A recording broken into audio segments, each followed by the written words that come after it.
أعوذ بالله من الشيطان الرجيم. بسم الله الرحمن الرحيم. قال لمن حوله ألا تستمعون. سورة الشعراء 25 نمبر آیات. په دې 25 نمبر آیات کې د فرعون د څلورم سوال جواب روان دی. فرعون چې کوم اعتراضونه په موسی علیه السلام باندې کړي نو هغه کې اخیرنۍ څلورم نمبر سوال دا کړو چې تا داسې وویل چې زه د رب العالمین د طرف نه پیغمبر یم. نو د رب العالمین څوک دی؟ فرعون ثابتوله چې عالمین مخلوق ده او مخلوق چې د مصر دی او په مصر کې خو زما حکومت زما بادشاهي ده. نو رب العالمین زه شو. په دې الفاظو کې خلکو له دوکه ورکوله، عوام خلکو له دوکه ورکوله چې موسی علیه السلام موږ زه د رب العالمین طرف نه پیغمبر یم. نو عالمین مخلوق ته وایي مصر خاور او د مصر وطن خو زما په قبضه کې دی، زما د نظام لاندې دی او ردی حکمران خو زه یم. نو لهذا رب العالمین زه یم او د ما پیغمبر کړی نه دی. نو په دې وجه باندې د موسی علیه السلام نه تپوس وکړي چې وما رب العالمین، رب العالمین ته چاته وي؟ د څوک دی؟ موسی علیه السلام د هغې په جواب کې وویله چې رب السماوات والارض وما بینهما. رب العالمین هغه ذات دی چې هغه د اسمانونو رب دی، د ځمکې رب دی او د دې دواړو په منځ کې چې کوم مخلوقات دي د هغې رب دی. زه هغه رب العالمین یادوم. موسی علیه السلام الفاظو کې داسې کمال وکړ چې د مصر نه خبره بار ته ویسته چې ګر مصر کې ته خدای نو اسمان چا ودراو؟ اسمان خو ډېر اسمان دی، یوازې په مصر باندې خو نه دی. د دې په منځ کې چې کومې وریځې ګرځي، کم مخلوقات به د ځمکې او اسمانونو منځ کې ژوند تېروي، نو دا چا پیدا کړو؟ د کلا او دنیا کې دا مخلوقات چا پیدا کړل دي؟ ستا حکومت خو د مصر پورې محدود دی، د مصر نه خو بار دې نه سریب ده. دا بار مخلوقات څوک پیدا کوي؟ څوک دا نظام چلوي؟ او بیا ورته وویل چې ان کنتم موقنین، که تاسو یقین کوئ چې مصر نه بهر هم ځمکه هم شته، مخلوقات هم شته، اسمان نه یقین کوئ چې اسمان شته، نو بیا خبره هم دغه شان شو. که اسمان نه انکار کوئ، د ځمکې نه انکار کوئ چې د مصر نه بهر ځمکه شته نه، بیا خو جدا جهالت دی، بیا خو ځان نه خبره ده. فرعون چې دا خبره واورېدله چې موسی علیه السلام د زما هغه غلط دوکې نه داسې انداز باندې جواب وکړه چې خلک یې مطمئن کړو او دی وایي چې رب العالمین ته نه یي، رب العالمین هغه ذات دی چې اسمانونو د غونډې ځمکې مالک دی او د غونډو مخلوقاتو مالک دی او ستا قصه یوازې د مصر پورې محدود ده، معمولي خاوره ده، دومره شی نه دی. لهذا ته رب العالمین نه یي. نو دا خبره خلکو ذهن ته پرېوتله چې خبره دې سمون خوري.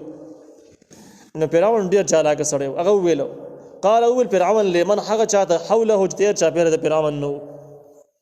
فرعون منځ کې ناست اختیار چاپېره وزیران دي، مشاورین دي، عوام خلک دي. هغوی ته یې وویل الا تستمعون، ای تاسو غوږ نه ږدئ چې سړی څه وایي؟ هسې چالاکي شروع کړه. جواب ورسره نه و، چالاکي شروع کړه چې تاسو د کس خبرې نه اورئ، څومره ګډې وډې وایي. بې وضاحت نه کوو چې څه ګډې وډې ویلې، ولې ځمکې او اسمانونه نشته، د هغې رب نشته. وضاحت خو یې نه کوو ځکه چې خبره بیا ډاګې ته کېدله، هسې خلک یې په تعجب کې اچوو چې په دې خبره یقین را نه شي. موسی علیه السلام په خبره باندې پوه شو چې دا زما په خبره کې هسې شکونه راولاړئ، هسې خلک په تعجب کې چې دلیل ورسره نشته. موسی علیه السلام خبره نور وضاحت ته ورسوله چې د چا په ذهن کې سوال او شک پاتې نه شي. قال نو موسی علیه السلام وویل ربکم، رب ستاسو دی، ورب آبائکم الاولین، او رب ستاسو د پلارانو اولنو دی. اوس دې ځای کې د فرعون سره ډېره وارخطایي راغله. فرعون ته موسی علیه السلام وویل چې رب العالمین هغه ذات دی چې تاسو یې پیدا کړي، ستاسو پلرونه او نیکونه یې پیدا کړي، هغه رب یادو. اوس عوام خلک په دې خبره باندې پوهېدل چې فرعون مخکې نه و پیدا، نو خدایي نظام چا چلاو؟ فرعون خو چې را پیدا شو دې خو لږه زمانه کې د فرعون خو ډېر خلک مشران د عمر په لحاظ باندې مشران موجود وو. هغوی ته پته وه چې فرعون وروسته پیدا شوی دی، په دې مصر باندې قابض شوی دی، په دې خو هغوی پوهېدل. نو اوس چې دا فرعون کله پیدا شوی نه و، نو رب څوک؟ فرعون چا را پیدا کړو؟ رب العالمین را پیدا کړو. بیا د فرعون هم پرېږده وه، د فرعون پلار نیکه چا را پیدا کړي؟ هغه هم رب العالمین پیدا کړي. نو که فرعون خدای شو، د مصر خدای شو، نو پلرونه نیکونه چا را پیدا کړو؟ هغې رب العالمین څوک شو؟ اوس دا داسې دلیل و چې د فرعون فرعون باندې نوره وارخطایي راوسته چې د دې څه جواب وکړه. او نه رب العالمین خو مې مات ګوټ دوکه خلکو له ورکړله چې دا عالمین مخلوق ته وایي او مخلوق دا مصر دی او مصر کې زه بادشاه یم، دا ما یادوي، بل څوک شته دی نه. خو اوس د موسی علیه السلام د دې وضاحتونو نه بعد د فرعون سره هېڅ بهانه پاتې نه شوه. نو چې کله بهانه پاتې نه شوله نو فرعون الفاظ ورسره روان دي. قال ویل فرعون ان رسولکم الذي ارسل الیکم لمجنون، یقینا رسول ستاسو هغه چې رالیږلی شوی دی تاسو ته لیونی دی. جواب سره نه و چې بس د لیونتوب الزام یې ولګاوه چې بس دا داسې ګډې وډې خبرې دي، د لیونو خبرې دي، او زه د لیونو د خبرو کولو جواب کول نه غواړم، بس دا د لیونو باس دی. مطلب دا دی زه د دروغو سره باس کوم، د لیونو سره نه کوم، او دا لیونی دی ځکه جواب خو سره ونه بله لار به سره ونه، نو چالاکي دغه یوه لار پاتې شوه، د لیوني الزام یې ولګاوه. نو موسی علیه السلام ډېر په ښه انداز باندې بل دلیل ووایو. قال ویل موسی علیه السلام رب المشرق والمغرب، چې رب د مشرق دی او رب د مغرب دی، وما بینهما او هغه چې په منځ د دې دواړو کې دي، ان کنتم تعقلون که تاسې عقل لرئ. موسی علیه السلام ویل زه هغه رب العالمین یادوم چې د مشرق او د مغرب یعنې ټولې دنیا رب دی، او د دې په منځ کې چې کوم مخلوقات دي د هغې هم رب دی. نو اوس خبره شوله چې که ته عقلمن یې نو دا به راسره ومنې چې مصر نه بهر نوره ځمکه هم شته، نور مخلوقات هم شته، او که ته عقلمن نه عقل لري او صرف مصر پیژنې بیا به دا وایي چې صرف مصر نور دنیا ډېر شته نو د دنیا صرف د مصر نوم دی، نو بیا خو د عقل داسې مزګاري، نو بیا خو د سره باس اړولی پکار نه دی. نو د موسی علیه السلام د دې وینا خلاصه دا ده چې که ته د مصر دعوه لرې چې دلته کې زه رب العالمین یم، د مصر نه بهره خاوره او د هغې مخلوقاتو څوک رب العالمین شو، زه هغه رب العالمین یادوم چې د ټولې ځمکې مالک او دغه عارضي اختیارات د مصر دغه نه یادوم، او بهر هم ځمکه او خاوره شته دی.